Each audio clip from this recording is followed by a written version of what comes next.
जी हाँ नाज़रीन, drama serial नकाब की नेक्स्ट आने वाली एपिसोड में आप देखेंगे कि इधर ज़ारा को बहुत ज़्यादा फिक्र होने लगती है बिलाल की, और वो अपने भाई बिलाल को फ़ोन करके कहती है कि तैमूर तुम्हें मरवाना चाहता है और मैं इसीलिए तुम्हें बता रही हूँ कि तुम अपना ख्याल रखना। जिस पर बिलाल कहता है तुम्हें परेशान होने की कोई भी ज़रूरत नहीं है, तुम बेफिक्र हो जाओ। जिस पर ज़ारा कहती है लेकिन मैं तुमसे एक बात करना चाहती हूँ बिलाल, मैं तैमूर से बहुत ज़्यादा मोहब्बत करती हूँ। मैं जानती हूँ कि वो अच्छा इंसान नहीं है, लेकिन उसके बावजूद मैं चाहती हूँ कि तुम उसे कोई नुकसान मत पहुँचाना। जिस पर बिलाल कहता है नुकसान, मैं उसे कोई नुकसान नहीं पहुंचाऊंगा क्योंकि मैं जानता हूं कि तुमने तैमूर की मोहब्बत में बहुत बड़े बड़े नुकसान उठा चुकी हो, लेकिन अब मैं तुम्हें यही मशवरा दूंगा कि और नुकसान तुम भी मत उठाना, इसीलिए तुम मेरी फिक्र छोड़ दो। उधर आप देखेंगे कि तैमूर का बाप तैमूर से कहता है कि अभी कोई भी एक्शन लेने की ज़रूरत नहीं है, इस मामले को ठंडा हो जाने दो फिर देखेंगे, वरना हमारी ही पकड़ हो जाएगी। जिस पर तैमूर कहता है कि फिर बहुत देर हो जाएगी।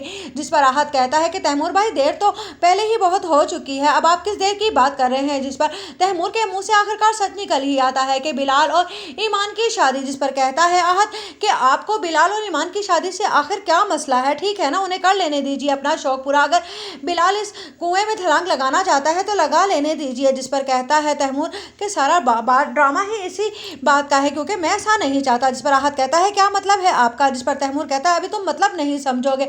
जिस पर ज़ारा कहती है असल में इनका दिल लग गया है कहीं पर और ये नहीं चाहते हैं कि देर हो जाए। उस पर आहत ज़ारा की तरफ देखता है और तैमूर भी उसकी तरफ देखकर घूरता है और कहता है ये अपने भाई की इतने बड़े ओहदे पर बैठ जाने की धौंसे किसी और को देना, तुम अब भी वही ज़ारा हो, इस घर में रहने वाली कमतर सी ज़ारा। जिस पर ज़ारा खामोश होकर वहां से चली जाती है, लेकिन आहत कुछ सोचों में गुम हो जाता है। उधर आप देखेंगे कि बिलाल से कहती है ईमान आखिरकार आपको शादी की इतनी जल्दी क्यों है। जिस पर कहता है बिलाल मैं नहीं चाहता कि कोई तुम्हें नुकसान पहुंचाए, मेरे होते हुए तो तुम्हें कोई कुछ नुकसान पहुंचा नहीं सकता, और तुम इतनी बेवकूफ़ हो कि शादी के बाद ही कुछ बातें मानोगी मेरी, वरना तो तुम मेरे मशवरों पर चलना ही नहीं चाहती हो। जिस पर ईमान हंसती है और कहती है कि अब से जो आप कहेंगे मैं वही करूंगी क्योंकि मैं जान चुकी हूँ कि मेरे सबसे बड़े खैरख्वाह आप ही हैं। उधर लैला बहुत ज़्यादा परेशान बैठी होती है। जिस पर उसकी माँ कहती है आखिरकार तुम्हें भी ख्याल आ ही गया ना बिलाल का, मैंने तुमसे पहले ही कहा था कि वो इतना बुरा नहीं है, अभी भी सोच लो।